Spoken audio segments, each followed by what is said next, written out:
Welcome back to another Eagles film study. We're going to look at some players today, not one player specifically. And the Eagles picked up a couple of guys. Man, we could have a great value set of pickups that we've made. Anyways, let's get into it. What's up, it's your boy Cintron coming back at you with another analysis video, and I kid you not, that's my real name. Eagles film review, Kenny Pickett, Zach Bond, and other new players. So let's look at what potentially we saw in these guys when we picked them up, because they're better than the sum of their parts, but we're not looking at these guys to individually hit it out of the park. So Kenny Pickett, we gave up a 2024 third rounder, which is was pricey. It was the 98th overall pick, and two 2025 seventh round picks, and we received a fourth round pick back. So we moved down kind of like 20 spots or so.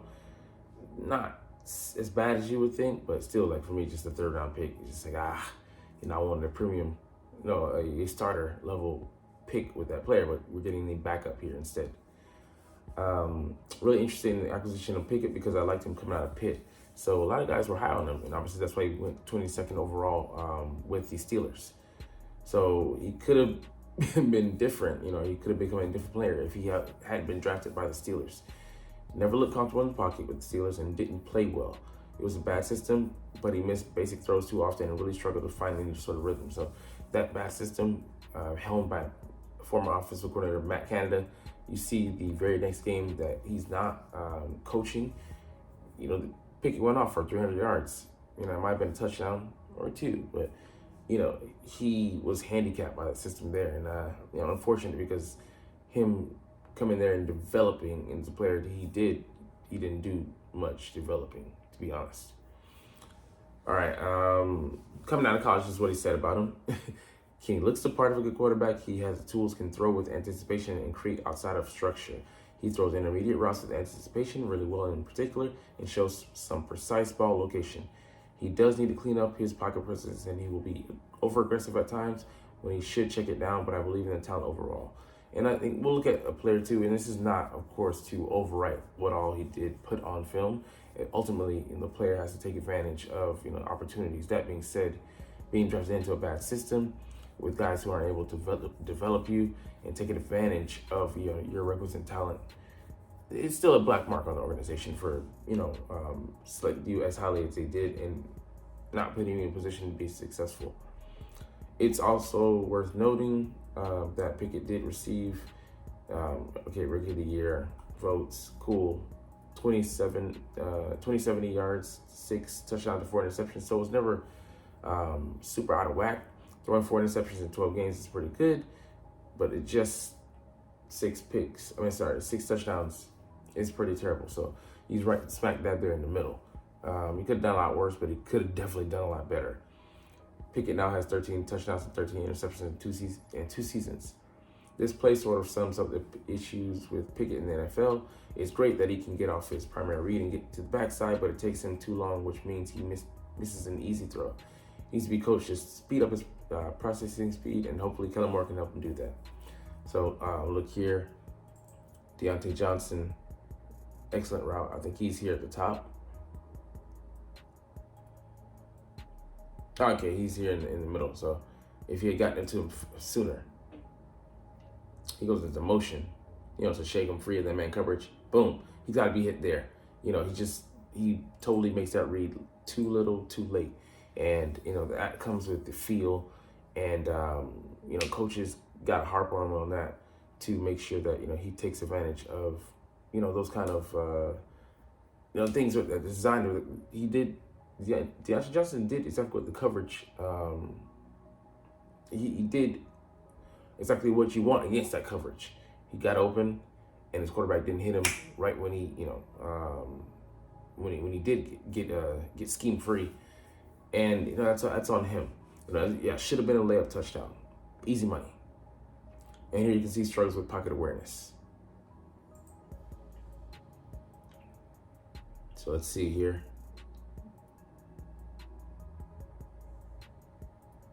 Yeah.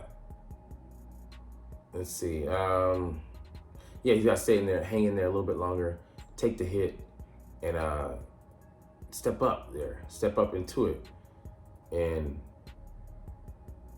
boom, he's able to hit the receiver in stride instead of him scrambling out and missing the timing of that route. So that's again on Kenny Pickett. And these things, final details, were they hitting on these? Was he just tuning it out, or were these places they were overlooking and just kind of just going for other things? Instead of the final details, getting him to pay attention to those and potentially aid his development in the small things. It's never all the big things. It's always, sometimes it's the small things that add up. So look at this play. Favorite throw from Kenny Pickett. He shows the anticipation here. Boom. Right when he needed to hit that, I think, tight end there, he was open. He showed, like I said, the anticipation, but yeah, it was also the touch. Put the right amount of mustard on the football and hit him right over the middle. So we're hoping that these plays can become more of a common happenstance for him, common development. He can see them open up, and he can see the progressions. Have that clock in his head, just go off the right timing, bam, make that throw. So Kellen Moore hopefully get in his head in a good way. Yeah, I think he has upside as a good backup, and turn him back into the player that he was in college. More of these plays and less of the other two examples we saw above. Yeah, I think that's just coaching, So we'll see, but we got him for the next 2 years on a low salary, reasonable deal, and he might be worth a trade pick or two. So Will Greer, interesting guy. He just knows Kellen Moore's system, but that's more so what I'm interested in, and seeing like kind of how lower tier guy functions and being that bridge between the coach and the other guys kind of grasping the scheme. All right, Matt Hennessy, 1-year deal. It's a classic High Roseman signing, under the radar. And guess who he was compared to by Bleacher Report pre-draft? Jason Kelce. So I didn't watch either, so let's just read up on the comments here. Hennessy is a remarkable, efficient mover who doesn't take a play off and has the kind of tenacity teams want in the leader of the line. He's a fairly thin overall frame. Yeah, he's kind of like Kelce. He's not a stocky guy, or strength really probably isn't his strongest skill set, or strongest skill, and it's not his skill set. However, Hennessy is all effort and has managed to win thus far despite his limited frame. If he's able to build functional strength throughout his core, there's no reason he can't develop into a high-level starter. He's a smooth pass protector and lives for lateral blocks in space. So, moving sideways, moving guys out the way. Kelce was excellent at doing that. He personified tough and was recognized for it in college, which suggests he has the work ethic to build the body his new team wants. Yeah, that doesn't sound like Eagles interior offensive lineman. I don't know what does. Hennessy has played the majority of his career at center, but has also played at left guard. He should be versatile backup at center and either guard position, so give us that interior flexibility. He hasn't played much the past 2 years due to knee injuries, but when he played in 2021, PFF ranked him as the third best run blocking center in the league. However, he struggled in pass protection and gave up a league high 28 pressure. So, here's a guy coming in that I think, like I said, gives us, key depth there. You don't ideally want him starting out, but, in a pinch, I think he can hold on the fort, here or there. Give us some, Suo Peta, potentially interiorly speaking, because he did so in his second year, Jack Driscoll level play. And, he's going to be coached, I almost say by the great Howard Mudd, but no, by Jeff Stoutland. So you got to believe Stout, likes what this guy offers, and he's going to coach him up. I've seen a few comments about Hennessy potentially starting this year, but I would be very surprised. Yeah. Despite liking the scouting reports of him coming out, he hasn't played much in the past 2 years and struggled in pass protection when he did play last year. I see him as a good versatile backup rather than a starter. Exactly. Now, this is, for me, maybe the queen chess piece, because people forget we did seek out this guy on day one. He was available. He wasn't a even day 2 or week 2 guy we signed. No, we sought him out made sure he was in the fold on day one. So I think this is a Vic Fangio guy, a guy we're going to get huge value out of. And it's funny that you compare him to a guy like Andrew Van Ginkel when he was his college teammate at Wisconsin. So this is a fascinating signing. Zach Bond was a pass rushing D in college. And I remember liking him coming out. Now he hasn't had a great career so far since being drafted by New Orleans, but I'm not sure he's had a fair chance. This is a scouting report coming out. Bond is a project as an off-ball NFL linebacker. I think he's developed into a decent one, but he's a very versatile prospect who will add value as a third down pass rusher in addition to his upside at the position. He's an impressive athlete with a high football IQ, great motor, which typically adds up to an NFL starter. Yeah. Guys, it's not all the physical traits. It's about here. The key will be whether his defensive coordinator has a plan for using him and developing him. And I don't think the Saints really had him in the plans. They wanted him to be a, more sort of role player, but they couldn't find a decent, consistent role for him. Oh, and guess who was his pro comparison? Hassan Reddick. Interesting. Guy who will be looked to replace him. And I think a reason why Howie felt so comfortable trading off Hassan Reddick because of the presence of a guy like this who might get paid a little bit more next year due to his production that he's able to have in a defined role here in Philly. I didn't see Bond as an off-ball linebacker, but the Saints obviously did. He played in the Saints base 4-3 packages and 4 down linemen and 3 linebackers, and rarely played at edge. This surprises me because Zach Bond looked like a decent pass rusher coming out of college and even had 12.5 sacks in his final year at Wisconsin, so people just gloss over that. Bond was an off-ball linebacker until last year, so that's what they tried to make him into, kind of forced him, square hole, round peg type deal. And when he finally got a chance to rush a quarterback, his PFF pass rushing productivity ranked 71st, so definitely not great. And he ended up with 2 sacks, 2 hits, and 11 hurries on 137 pass rushing opportunities. So again, not great, but this is the first crack at the apple they've kind of really been giving him. And you can see there at 137, that's like a role. I forget how many Bryce Huff got last year. I think he got 400, so roughly quadruple the attempts. But I think he's going to see an uptick definitely with Hassan Reddick out of the way. He can be that swing guy, the third guy. And I think for me, he probably beats out Nolan Smith as of now because he's more well seasoned as a player. Not saying he has the higher ceiling. When asked about playing off-ball linebacker for the start of his career, Bond recently said this, and let's pay attention here. It's very interesting, what he did say.